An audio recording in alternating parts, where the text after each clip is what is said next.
Almantasha Realty presents yet another masterpiece set in the heart of Mumbai that promises to elevate your lifestyle.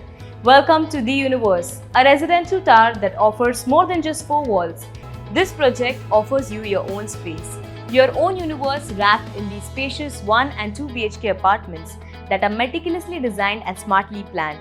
Find all modern specifications that are specifically curated for you here. Here you are offered your own space, your own universe.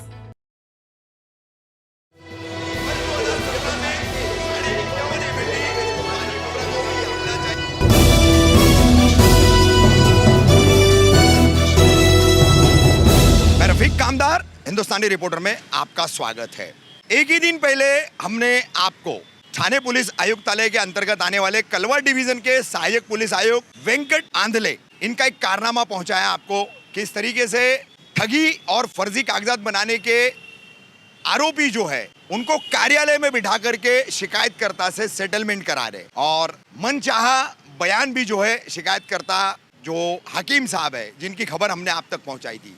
आज हम एक और मामला कलवा division के सहायक police आयुक्त वेंकट आंधले का जो है आपके सामने ला रहे। पहले भी इस संबंध में हमने आपको एक खबर दिखाई थी, एक दुकान कब्जा करने का जो है यहाँ पर प्रयास किया गया था। सम्राट नगर के बिल्कुल नुक्कड़ से लग करके बाहुबली जैन मंदिर की ये इमारत है और इस इमारत में चौरसिया परिवार है। जैसे हम आपको बता दें, देखिए अशोक चौरसिया यहाँ बैठे हैं, छोटा भाई है मनोज चौरसिया, मनोज की पत्नी है, अशोक की पत्नी है, उनका परिवार है। और पूरी कहानी जो है संक्षिप्त में ऐसी है कि ये दुकान जो है ये इस परिवार की दुकान है और मनोज तथा उसकी पत्नी सुनीता और गवाह के तौर पर बड़ा भाई अशोक, उनकी पत्नी, इन सभी के मुताबिक ये दुकान 2016 में इनके पिता अर्जुन इष्टदेव चौरसिया से ये खरीदी गई थी और इस खरीदी के पूरे कागजात इनके पास मौजूद है। हम जब इनसे बात करेंगे तो तमाम कागजात वगैरह भी आपको दिखाएंगे, लेकिन सबसे बड़ी पुलिस अपने अधिकारों का दुरुपयोग कैसे करती है उसका उदाहरण अगर देखना है तो एसीपी वेंकट आंधले को आप देख सकते हैं। अब मैं आपको बता दूं, इस पूरे मामले में 2 महीना पहले उन्होंने सीआरपीसी की धारा 145 के तहत एक स्पेशल एग्जीक्यूटिव मैजिस्ट्रेट को जो अधिकार होते हैं सुनवाई लेना और उसमें उचित आदेश पारित करना, और जब सिविल मैटर हो यानी दीवानी कोर्ट से संबंधित कोई संपत्ति का मामला हो, दुकान हो, मकान हो, ज़मीन हो, गाड़ी वगैरह के ताबे की, कब्जे की या मालिकाना हक की बात का विवाद हो, तो इस विवाद के लिए भारतीय न्याय व्यवस्था में सिविल कोर्ट की जो है वो प्रावधान किया गया है, वहाँ पर ये मामलों की सुनवाई होती है। तो सुनीता चौरसिया ने ये मामला जो है कोर्ट में भी डाला हुआ है इसी वर्ष 2022 में, क्योंकि अर्जुन इष्टदेव चौरसिया ने ये दुकान शहर के राष्ट्रवादी कांग्रेस पार्टी के दबंग कहलाने वाले मुन्ना साहिल को कुछ अरसा पहले बेची है और मुन्ना साहिल का भी एग्रीमेंट इनके पास है। और उसके बाद से इस परिवार का आरोप है कि जब से मुन्ना साहिल ने पिता से ये दुकान खरीद करके एग्रीमेंट बनाया उसके बाद से उनके पीछे पुलिस की परेशानी बढ़ गई है। इनकी शिकायतें दर्ज तो होती है, कार्रवाई नहीं होती, मगर पिता अर्जुन इष्टदेव चौरसिया की शिकायतों पर फौरन कार्रवाई होती है। इनका एक एफआईआर यहाँ से हाल ही में जिनका तबादला हुआ पीएसआई नागेश कदम, उनकी ड्यूटी पर यह दुकान कब्जा करने का जब प्रयास किया गया था, कुछ महिलाएं घुसी थी, उस वक्त इन्होंने शिकायत दर्ज कराई थी। उस शिकायत पर आज एक भी अपराधी को आज तक पकड़ा नहीं गया है, ना ही उन पर किसी तरह की कोई कार्रवाई की गई है। जबकि अपनी ही दुकान पर रहने के चलते इनके ऊपर पहले एक केस बना, बाद में दूसरा केस बना, पहले मारपीट का केस बना, दूसरा जो है इल्लीगल ट्रेसपासिंग, फर्जी कागजात 465, 467, 471, ये तमाम जो फर्जी कागजात सरकारी स्टैंप वगैरह लगा करके बनाने के जो धाराएं होती है वो लगा करके इनके खिलाफ बनाया गया। उसमें इन्होंने कोर्ट से अग्रिम जमानती ली है। उसके बाद अंत में ये पूरा प्रोसेस पिछले 2 महीनों में एसीपी वेंकट आंधले ने किया है। सीआरपीसी धारा 145 के तहत 21 मई को आदेश पारित करके उन्होंने मुंब्रा पुलिस को ये आदेश दिए कि इस मामले में इनसे इस दुकान का कब्जा लेकर के अर्जुन इष्टदेव चौरसिया को सौंपे। पुलिस कब से न्यायालय बन गई, अदालत बन गई। सिविल डिस्प्यूट है, संपत्ति का मामला है, दुकान का मामला है, पिता पुत्र के बीच में, बाप बेटे के बीच में विवाद है और मामला कोर्ट में विचाराधीन है। तो उससे पहले किस तरह से एसीपी आंधले इस तरह का आदेश पारित कर सकते हैं? इस ऑर्डर का विवेचन हम संक्षिप्त में आपके सामने करें, बहुत शॉर्ट में। तो जो भी सुनीता चौरसिया, मनोज चौरसिया, इन्होंने अपने जो कागजात दिए हैं उन कागजात को उन्होंने खोटा यानी फर्जी ठहराया है, खोटे कागजात, फर्जी कागजात उसको करार दिया है, सिग्नेचर झूठे बताए हैं, हस्ताक्षर झूठे बताए हैं। तो इसकी जांच कहाँ से हुई? हस्ताक्षर विशेषज्ञ जो होते हैं, सिग्नेचर एक्सपर्ट्स, सरकारी तौर पर पुणे में उसका मुख्यालय का, क्या वहाँ से उसकी रिपोर्ट आ गई? कागजात झूठे बनाए गए हैं तो क्या उन कागजात की जांच की गई? फॉरेंसिक लैब में वो कागजात भेजे गए, क्या उसका रिपोर्ट लाया गया? केवल 2 महीनों में ये स्पेशल एग्जीक्यूटिव मैजिस्ट्रेट के तौर पर एसीपी आंधले ने केस चला करके इसका फैसला 21 मई को सुना दिया और इस परिवार से जो है ये दुकान लेकर के पिता को सुपुर्द करने का फैसला सुना दिया गया है। क्या है पूरा मामला, बात करते हैं। सबसे पहले हम अशोक चौरसिया से, जो बड़े बेटे हैं इस परिवार के। अशोक, क्या बताना चाहोगे, क्या है पूरा मामला? सर, सन 2017 में, इसके पहले भी मैं आपके माध्यम से बता चुका, आपके चैनल के माध्यम से बता चुका, 27/12/2021 को हमारे ऊपर अचानक मुन्ना साहिल के गुंडों ने हमला कर दिया। नहीं, तुम कैसे कह सकते हो कि मुन्ना साहिल के गुंडे? देखो, जब से इसने खरीदा है उसके बाद से हमें तकलीफ आना शुरू हुई है। 2017 से हमारे ऊपर केस हो गई है। 2017 से ये क्या एग्रीमेंट है? एग्रीमेंट जो मुन्ना साहिल, मेरा पिताजी ने मुन्ना साहिल को बेच दिया है। अच्छा। जब से ये एग्रीमेंट बन गया, इसमें देखो डेट मेंशन किया गया है, इसमें डेट मेंशन किया गया है 4/12/2021। अच्छा। उसके बाद से इन्होंने हमारे ऊपर 9/12/2021 को हमारे ऊपर झूठी एफआईआर किया। इसी तरह से हमारे ऊपर 2017 में भी एफआईआर किया था, उसकी कोर्ट में केस हियरिंग पे चल रही है। उसके चलने के बाद अचानक इन्होंने वापस से, जब से मुन्ना साहिल या गुंडा आदमी जैसा, इसके जैसा आदमी, ये इन लोग राजनीतिक रसूख रख के आज इनके ऊपर नेताओं लोग का हाथ है, इसलिए इन लोग जो कानून का धज्जियाँ उड़ा रहे हैं इन लोग।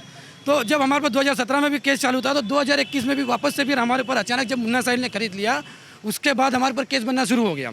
हमारे ऊपर केस बना तो हम लोग को बेल करानी पड़ी, हम लोग ने बेल कराए। बेल कराने के बाद हमको सिविल सूट फाइट करना, सिविल सूट फाइट किए, हमारे से जितना हो सके हम लोग बने, हम लोग किए।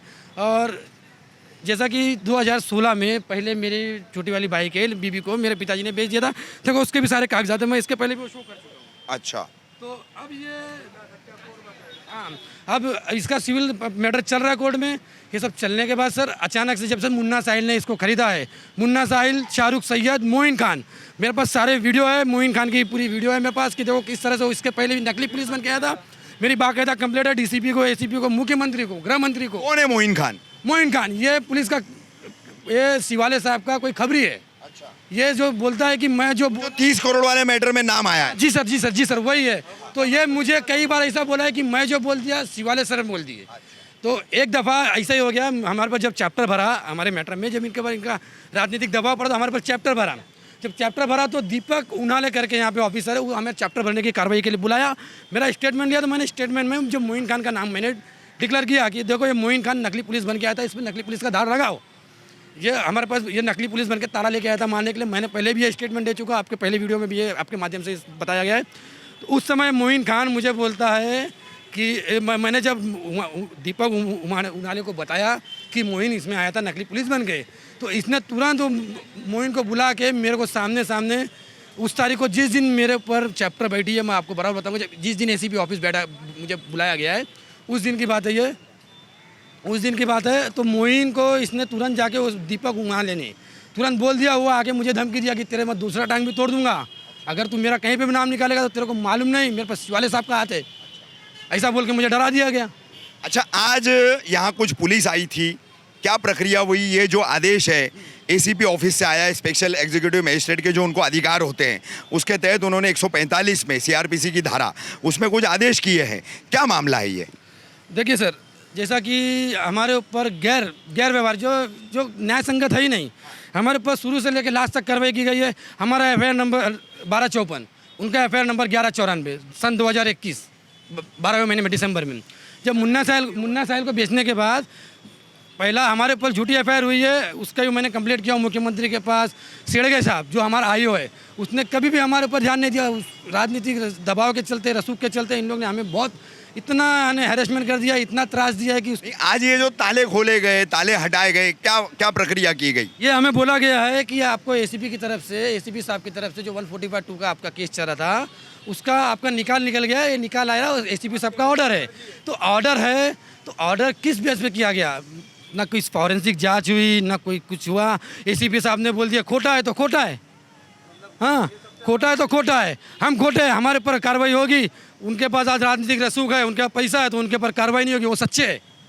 हाँ, वो मुन्ना साहिल, उनका रिकॉर्ड निकाल दो। ऐसे कितने डिस्प्यूट मैटर है जिसमें वो ऐसे बिंदास गिरता है और ऐसे करके वो सब जगह हर जगह लफड़ा करके ऐसा निकाल लेता है। अच्छा, ये 125 के तहत 2 महीना एसीपी ऑफिस में केस चला है, स्पेशल एग्जीक्यूटिव मजिस्ट्रेट में। जब जब सुनवाई हुई है, आप लोग तो गए होंगे, क्या होता था वहाँ? सर हम लोग जाने के बाद, मुन्ना भाई आइए बैठिए, हाँ ये तुम्हारा पेपर नकली है, तुम्हारा पेपर खोटा है, हमारी एक भी बात नहीं रखी गई है। और मैं पूरे दावे के साथ कह सकता हूँ कि तुम कभी भी देखो, एसीपी ऑफिस का सीसीटीवी रिकॉर्ड मंगाओ, मुंब्रा पुलिस स्टेशन का सीसीटीवी रिकॉर्ड बताओ। जब मेरा पिताजी मुन्ना साहिल के सिवा आएगा नहीं। अगर मुन्ना साहिल को बेचा नहीं होता तो कुछ होता ही नहीं। 2017 से तो हमारा ऐसा चल ही रहा था, 2017 से तो हमारा चल ही रहा था, हमारा केस चल ही रहा है। एक ही प्रॉपर्टी पे 2 बार केस सर। अच्छा, कल एक इसी पूरे मामले को लेकर तुमने ये जो शिकायत की है, आत्मदहन करेंगे, तो आज तो दुकानों का ताला खोल करके, ताले लगा करके तुम्हारे पिताजी को चाबी पुलिस ने दे दी, अगला कदम क्या होगा? सर मैं आपके चैनल के माध्यम से बताना चाहता हूँ कि सर देखो, मुझे अंदाज़ा था कि एसीपी साहब हमारे साथ गैर व्यवहार कर रहे हैं, जो न्याय संगत नहीं है। अब मुझे पूरा अंदाज़ा था।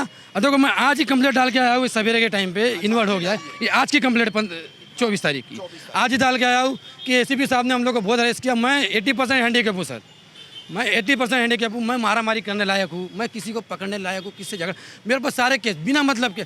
मेरे को एक भी एविडेंस बता, शेड़गे साहब को जो हमारे ऊपर एफआईआर हो गई है 1194 2021 में दिसंबर में 9/12 को, उसमें मैं शेड़गे साहब को मेरे भांजे के साथ में, जिसको कि मेरा भांजा हमारे से अलग रहता है, उसका अलग व्यवहार है, उसका कोई लेना देना नहीं, सबका सारे परिवार का नाम फंसा के ये दुकान पे कब्जा करना चाहते थे। 2 बार कोशिश कर चुके, हार गए। तो इन लोग गए वेंकट आंधळे साहब के पास, उनके पास गए तो उन्होंने तो हमारा पूरा भंटा धार कर दिया, कानून की धज्जियाँ उड़ाते हुए हमारे को बेदखल कर दिया।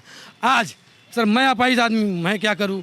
ये छोटी बच्ची इसकी ये खरीदी थी, पैसा दी, सब दी, सारे पेपर है, ये इसके इतने फटाफट कहाँ से आदेश आ गया? हमारा केस तो चल रहा है 2017 से, उसका आदेश तो अभी तक कुछ भी नहीं आया, अभी हेयरिंग पे चल रहा है।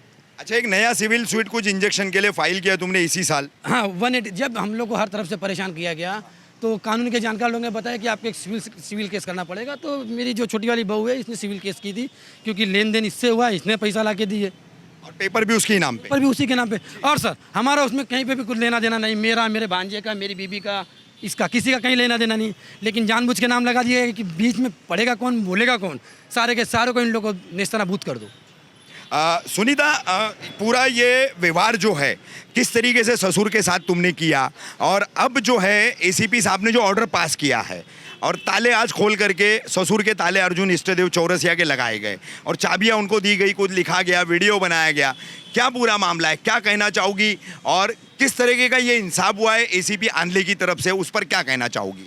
सर 2016 में पहले हमारा आपसी बंटवारा हो गया था, मतलब सहमति से, तो वो अपना रहने लग गए थे बड़े भाई लोग, और हम लोग अपना, हमारे इसमें ये था, मेरे आदमी पीते पाते थे, तो इसके लिए ससुर ने बोला कि उसके नाम पे करने के लिए बोल रहे थे, मेरे हस्बैंड के।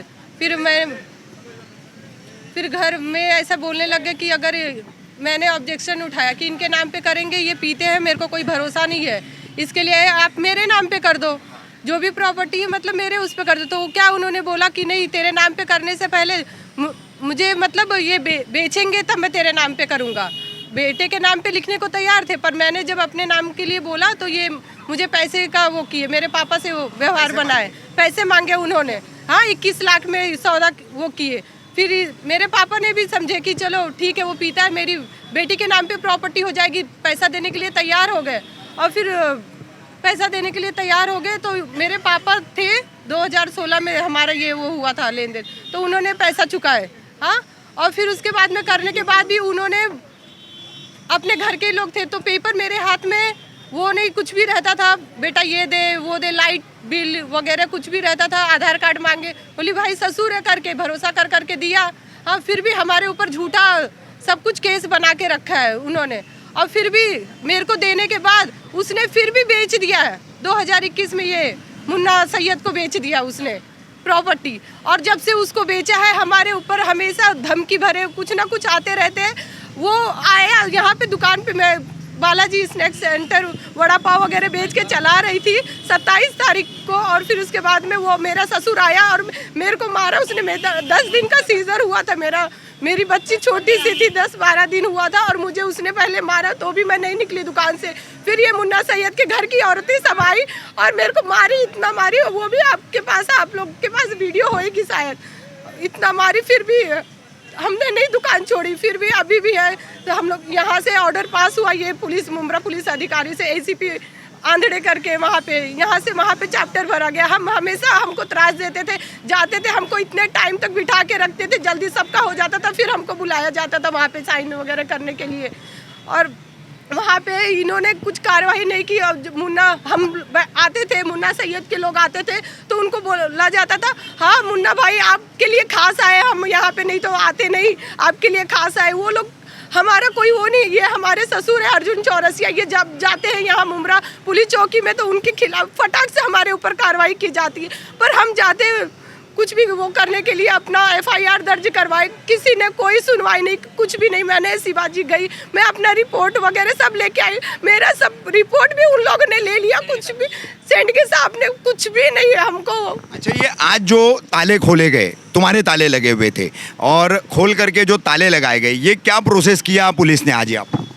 सर यहाँ पे वो ACP सर ने शायद ऑर्डर दिया कि यहाँ पे मतलब जो भी पेपर है पता नहीं क्या उन्होंने देखा, बोलते हैं कुछ भी एक्सपर्ट के पास नहीं गए, कुछ भी नहीं गए, सब ऐसे मुंह से बोल दिए ये सब फर्जी है करके, और इन्होंने ऑर्डर पास करा दिया। दावा अर्जुन चौरसिया हमारे ससुर के हाथ में दे दिया और यहाँ पे आके हमको बेदखल कर दिया गया। इसीलिए बाहर बैठे हैं परिवार के साथ? बाहर बैठे हम एकदम बेरोजगार हो गए, हमारे पास मरने के सिवा कोई दूसरा रास्ता नहीं बचा। मेरे अभी छोटी सी बच्ची है मेरी, ये 2 बेटी है, अभी इसका एडमिशन करवाना, कहाँ से हम लोग जिएंगे खाएंगे। ये दुकान का आसरा था वो भी हमसे छीन लिया गया, बंद करके सब अपने अंडर में ले लिया गया। हम लोग क्या करें, ये इंसाफ होता है क्या? ये सब जज हो गए क्या हमारे लिए? हाँ, कोर्ट का मैटर कुछ फैसला नहीं आने देना चाहिए सर, ये लोग ही फैसला करेंगे तो हम परिवार लोग कहाँ, ऐसे आम आदमी कहाँ जाएगा न्याय मांगने के लिए? ये लोग पे भरोसा, ये लोग ही हमारे साथ ऐसे धोखाधड़ी कुछ भी कर रहे हैं, अपने मन मर्जी का हिसाब कुछ भी रहेगा, फैसला सुना देंगे तो हम लोग क्या करेंगे? मरने के सिवा कोई दूसरा रास्ता नहीं है। आज जो कार्रवाई पुलिस ने की है ACP आंधले के आदेश पर, उस पर क्या कहना है तुम्हारा? सर हमको तो पहले यहाँ से निकम साहब का फ़ोन आया कि आपको गाला खाली करना पड़ेगा, तो मतलब सर हमारा तो सिविल मैटर चालू है कोर्ट में, कोर्ट का फैसला आएगा तो हम खाली कर देंगे। नहीं, बोले ACP साहब का ऑर्डर आया, तुम्हारा पेपर सब फर्जी है। तो फर्जी पेपर अभी ACP डिक्लेयर करेगा कि साइन एक्सपर्ट डिक्लेयर करेगा कि जज डिक्लेयर करेगा? अगर जज हमको बोलता है आपका पेपर फर्जी है तो हम अब जेल जाने तैयार है। अब ACP साहब ही जब जज बन जाएंगे तो हम न्याय कहाँ मांगे? हमको बोले कि भाई मुन्ना साहिल के तुम्हारे पापा के न्याय नहीं मिलेगा तो क्या करेंगे? न्याय नहीं मिलूंगा तो मैं बच्चों लोगों के साथ जहर खा लूँगा, इसके सिवा मेरे पास कोई चारा नहीं है सर। आप क्या कहना चाहते?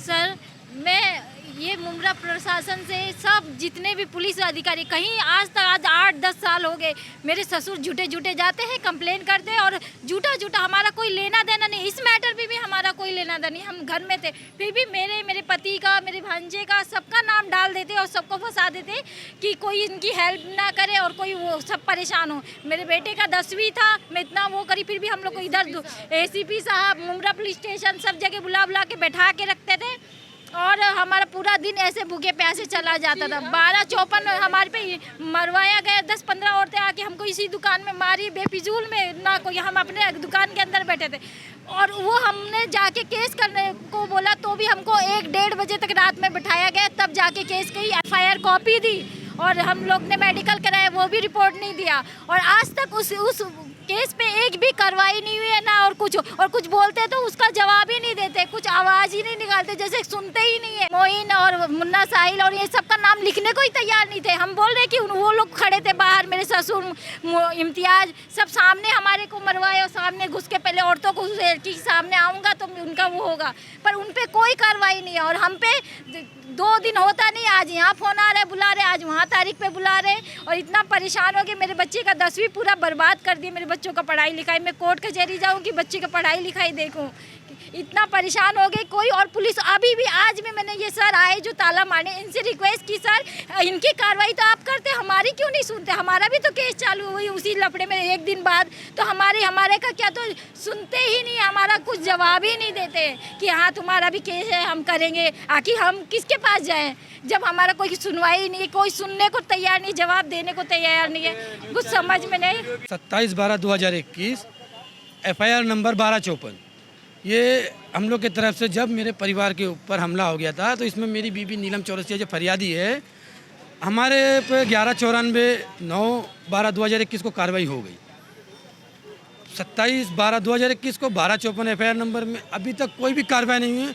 और ACP साहब ने जो भी डिसीजन लिए तो इसमें मेरा पिताजी जो 1254 का मुख्य आरोपी है, इम्तियाज सैयद, मुन्ना साहिल, शाहरुख सैयद और मोइन खान जो नकली पुलिस बन के आया था, तो उनका तो नाम भी नहीं लिखे और केस क्या बना रहे 452 का। ये 452 2017 में भी हम लोग ने 452 का केस बना हमारे पर ट्रेसपासिंग का, 2022 में भी ट्रेसपासिंग का, 2 बार एक ही प्रॉपर्टी पे, एक ही चीज़ पे, एक ही प्लेस पे हम लोग 2 बार ट्रेसपासिंग किए। और जब उन लोग ने किए तो मामला दबाने के लिए पुलिस ने दबाव में आके, जब नागेश कदम सर आए थे तो बड़े दबाव में आके उन्होंने किसी का नाम नहीं लिखे, 7 जन अनोलगी है उसके अंदर, जो कि मुन्ना साहिल के घर से ताल्लुकात रखते हैं उन लोग, लेकिन किसी का नाम लिखने की इनकी हिम्मत नहीं हुई। ये कौन सा प्रशासन है, कौन सा कानून है? मेरी मुख्यमंत्री साहब से ये मांग है कि इसकी जांच कराई जाए।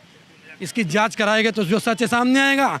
बाकी ये अधिकारी लोग के बस की बात नहीं है, ये सब बिके हुए अधिकारी है, ये मैं पूरे हौसले के साथ कह सकता हूँ।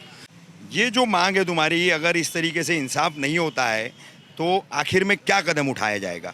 सर देखिए, आप ये जो लालच के कारण जो कर रहे हैं सब, जो इंसानियत के नाते एक बात होता है कि देखो किसी को भूखा नहीं मरना चाहिए।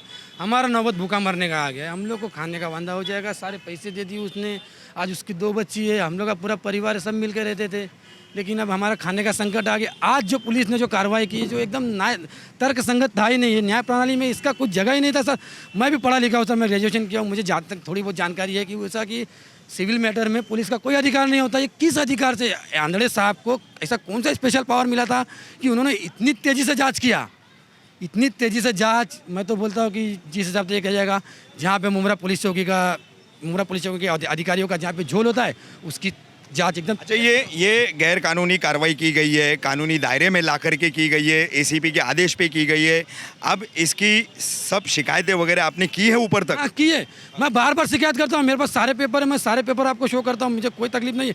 मैं मुख्यमंत्री से मांग किया, गृह मंत्री से मांग किया हूँ, ह्यूमन राइट्स से मांग किया हूँ, ACP साहब के पास कंप्लेंट किया हूँ, DCP साहब के पास कंप्लेंट किया, लेकिन कंप्लेंट करो, जिसके पास कंप्लेंट करेगा वही चोर है, तो कहाँ से आगे बात बढ़ेगी? ये थी चौरसिया परिवार की दुकान के मामले में जो है इस संपत्ति को लेकर पारिवारिक विवाद में तीसरी पार्टी का आना, यानी मुन्ना साहिल का आना, और उसके बाद पुलिस का जो है इनके पीछे लग जाना, और अंत में ACP आंधले ने 2 महीने केस चला करके ये आदेश दे दिया। आज ताले खुल गए, ताले बदल गए, बेटे बहू का ताला निकल करके बाप का ताला लग गया। इस तरीके से ये पूरी कार्रवाई की गई है। सिविल डिस्प्यूट में इस मुमरा कौसा में कई तरह की धोखाधड़ी होती है। किसी और का मकान कोई और बता करके हेवी डिपॉजिट की रकम ले लेता है, रकम लेकर के गुल हो जाता है, किसी और का मकान अपना बता करके बेच देता है। ऐसे शिकायतकर्ता जब पुलिस में जाते हैं तो कहते हैं कि सिविल मैटर है। तो चौरसिया परिवार का ये मैटर सिविल न होते हुए फिर क्रिमिनल कैसे हुआ? क्या इसका जवाब थाने पुलिस आयुक्तालय के तमाम वरिष्ठ अधिकारी देंगे, या फिर कौन से अधिकारों और कौन से कानूनी प्रावधानों के तहत CRPC धारा 145 की व्याख्या को तोड़ मरोड़ करके ACP आंधले ने यह आदेश पारित किए है? क्या इसकी जांच होगी? क्या थाने पुलिस आयुक्त जयजीत सिंह जी और अन्य पुलिस अधिकारी तथा गृह मंत्री दिलीप वालसे पाटिल और पुलिस महानिदेशक रजनीश सेठ इस पूरे मामले का संज्ञान लेकर के इस परिवार को न्याय देंगे या नहीं देंगे? ये पूरी जानकारी देने वाली थी आज की हमारी खबर। जल्दी हाजिर होंगे हम अपनी अगली खबर के साथ।